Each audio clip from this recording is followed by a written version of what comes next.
Welcome to the WNBA on NBC. I'm joined by the Khristina Williams. Thank you for being here, friend. Thanks for having me.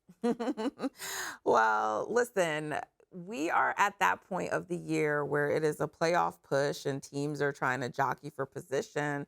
And one of those teams are the Aces because they would like to finish, with top two or top three in the standings. And they were dealt a blow potentially that could impact not just the remainder of the season, but the postseason as well, Christina. And that was NaLyssa Smith, who's been having a tremendous season, went down with a non-contact injury in their last game when they were in Canada playing the Toronto Tempo. And it didn't look good. You really hate to see non-contact injuries. I am the type that will never ever speculate or even say what a potential injury might be. I want the announcement, but it just was not good to see NaLyssa like that. And we actually did hear from Asia Wilson after the game. Of course, the team was asked about it, and you know, she she did not. I mean, she sounded like encouraging, but it kind of didn't leave a lot of room for hope. So let's hear from Asia Wilson and what she had to say. Yeah, I mean, the emotions are what they're going to be. Obviously, when you lose a sister to an injury, you never want to see that happen to anyone. But Liz is a soldier. God has His hands on her, and we're going to continue to be beside her through this whole process. Like Becky said, man down, man up.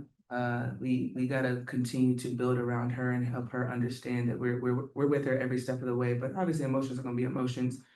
Cry my eyes out because it's just something you never want to see. It's tough on the game, but we know she's covered, and we're going to continue to be there for her. So that was Asia Wilson, and look, like when that presser started, like their PR person Caroline, she said she's like, we don't have any updates on Melissa, so don't ask. But of course, there were questions, still asked. So like, look, she's Asia's going off of like just what happened on the court in the moment, but talking about the fact that they're going to be there for her and she'll get through this and leaning on God and all those things. It just sounds like this is something more serious than just she's going to miss a few games, Christina. Yeah, absolutely. And, reach back out to the team as of today and still no update on NaLyssa Smith as well. And so it sucks as a huge blow for the Aces, especially as they look to go back to back this year. NaLyssa was a key part of that 2025 championship team and a key part of their success this season. I feel like this team was finally starting to turn the page and then this injury happened. But if we know anything about the Aces, you can't count them out regardless. And I'm looking forward to not only hearing about NaLyssa's status, but what this Aces team will be able to do to finish off the rest of the season and into the playoffs. Well, yeah, I mean, Melissa, for some, was in the conversation for most improved player. She was definitely performing at a high level this season. And I know for years it was a thing like, get Asia some help. And, she eventually found her footing last year.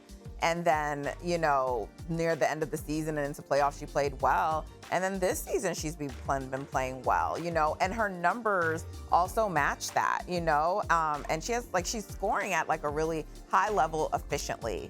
She's scoring on a double digit basis for them every night. She is also shooting over 50% from the field. She gives Asia some help, down in the post, right? And so, like, I'm sorry, let me not shortchange you, NaLyssa Smith, 63.8%.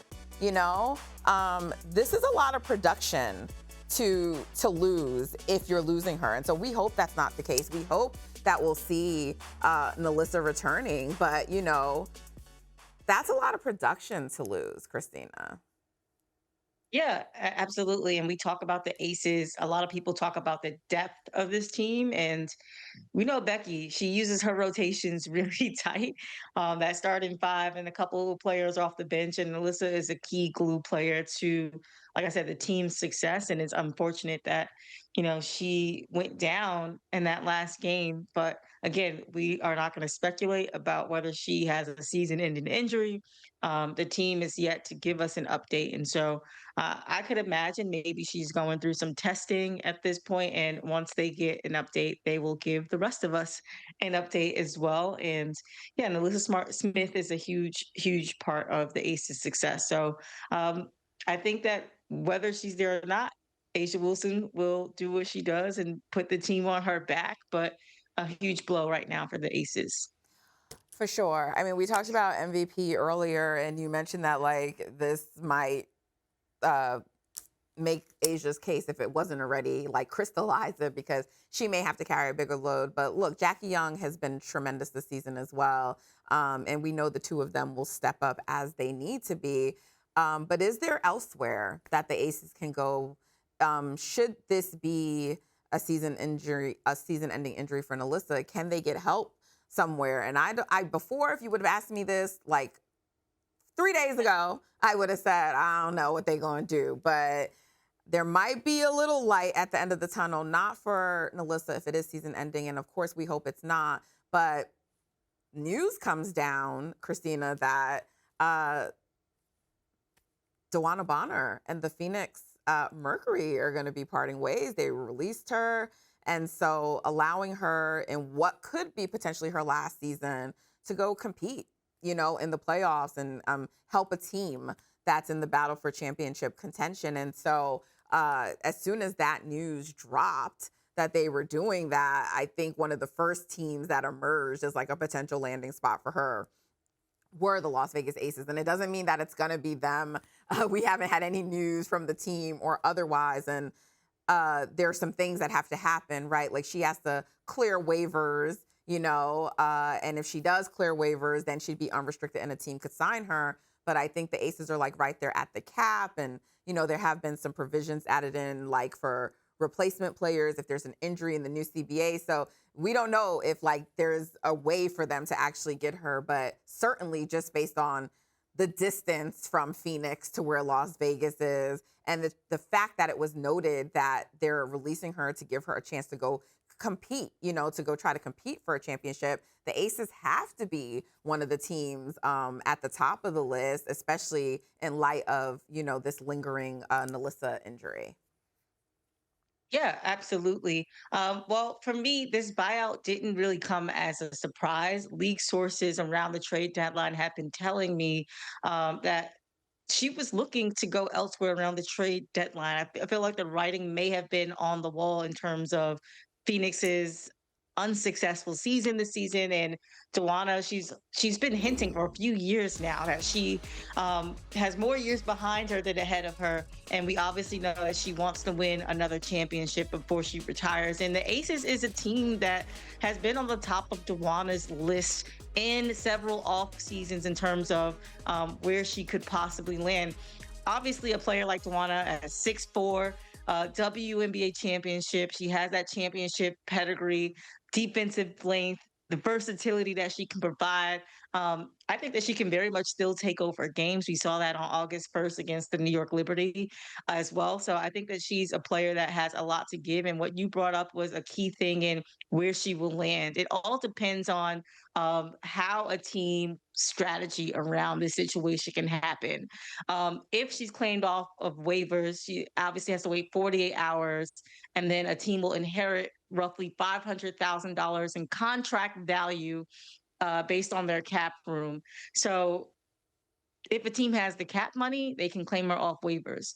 I think the best case scenario when we talk about where she will land is she becomes an unrestricted free agent, and then a team can sign up for a rest of season contract off a prorated deal. So, which means that any team can sign her on a prorated deal that comes down to how many regular season games are left in the season, and they can sign her any day to September 24th, which is the last day of the regular season. When I look at the Aces, they don't have the money to sign her. And then they would also have to apply for a hardship Right. and a hardship season ending exception if NaLyssa is indeed out for the rest of the season. But then they could also clear a roster spot to possibly sign DeWanna. In terms of fit, I think that she works right in there. Should NaLyssa not be available, she could be the four with Asia Wilson being the five, and her presence automatically makes them, compete for a championship. I just have a hard time thinking or seeing her go to the team that she lost to in the finals last season, like a season removed. For me, I'm going to keep my eyes on the Liberty, and let me tell you why.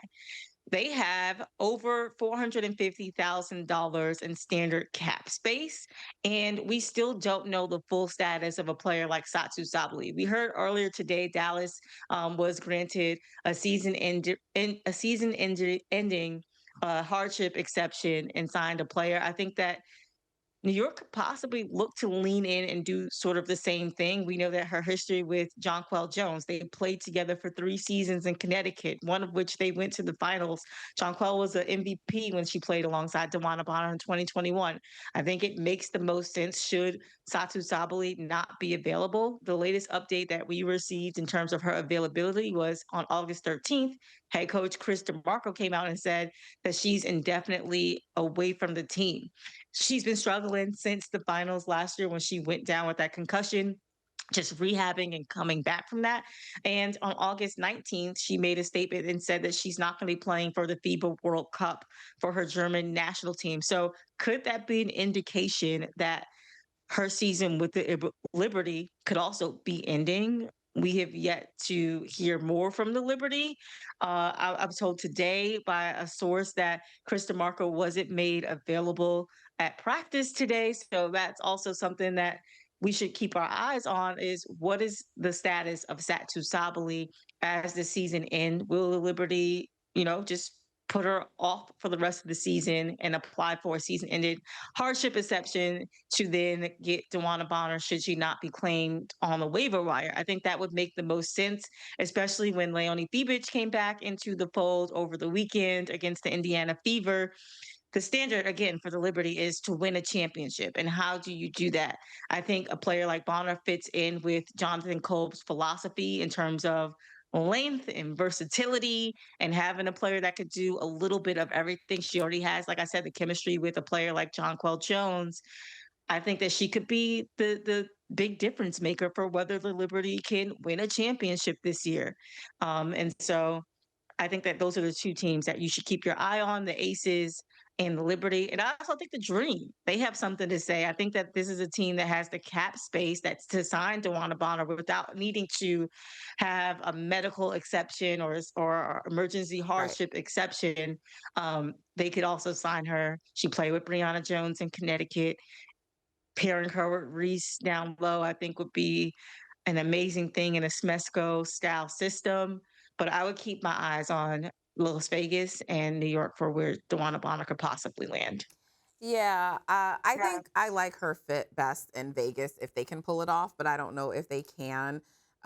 It was interesting that you brought up Dallas because that was a team that I thought also potentially could use her, but I know this is about Oh, her I didn't bring going. up Dallas. No, I brought up no, Atlanta. no, no, no.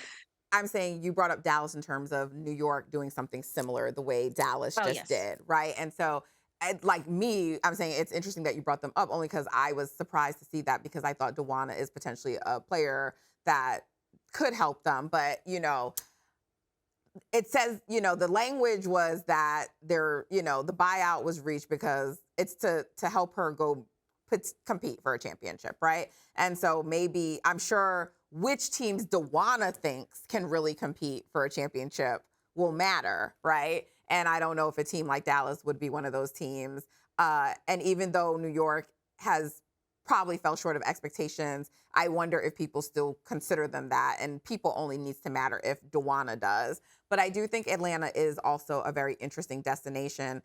If you look at how DeWanna has looked recently, the way that she's been playing, obviously just everything you talked about when you talked about her being a champion and you talked about all the things that she brings, a veteran presence, those are all good. But when you look at a team like the Atlanta Dream and that they don't have really great bench scoring, and then you look at DeWanna Bonner over her last 11 games, and maybe even going back before that, but I mean, she's really been performing really, really, really well. She's scoring a lot more. She's just looked really, really good for the Mercury. And I think, if you go to a team like the Aces, you start probably if NaLyssa Smith is out. You go to a team like the Dream, you come off the bench, and we know DeWanna does not have an issue coming off the bench. But I mean, look at these numbers over her last 11 games: 14.5 points. She's pulling down 7 boards, and then she's facilitating and steals, blocks, all the things. Like, you add a player like that to a team like the Dream, it might really solidify them, especially with a team where their bench scoring is like just not great. It could really help them. So I do think they're also a really interesting team to watch. And doesn't she have like ties to the South in terms of like where she's from or her family lives? Or am I wrong about that, Khristina? Yeah, she absolutely has ties to the South as well, and so I think she'll also consider that in terms of her being a mother to 2 twin daughters as well. All of that plays a factor into how she'll end her season. I think the bigger question we got to ask Natalie, in the same way we ask in the NBA, is what does this do for her legacy? Oh, I Because don't think it does anything. DeWanna has been, the last couple seasons, this is going to be her, third team. What does it do for her legacy in terms of the longevity of it and whether she wins or not? I mean, to me, it doesn't bother me at all. I don't think it's going to impact her legacy. Like, she is who she is. She's at the top and like scoring. She's one of the best players to have played in this league. And, like, especially at this point in her career, like, I think if she was still like in her prime and, whatever, but it's also just become a more accepted thing that players move around. So I don't think it will impact her legacy, but I guess only time will tell anyway, Khristina. Yeah, but I was considering that she won the championships in Phoenix. So it's like, why not just end your career there? But I get it. You want a ring. You want a ring, DP. Don't hold my comments against me. But I was just saying, what does it do for her legacy? But Potentially another all-time great ring. That's what player, it does. all-time great player, and definitely someone who can help a team contend for a championship title. I say keep my eyes on those 3 teams: Las Vegas, Atlanta, New York. Yeah. All righty. Well, Khristina, thank you for joining me. Thank you for your insights. I always know that you can give us the latest on the news. Thank you all for joining us, tuning in. Subscribe to our YouTube channel, the WNBA on NBC, so you do not miss out. Sure, where you going? You gotta tell the people. Subscribe to the WNBA on NBC YouTube channel for more videos like this. I could never pawn the ball like that. Oh, you can't? No, just shoot it. Oh, it's the jacket. You have to do it again now. That's what I'm talking about. There, Cheryl got it. Come on now.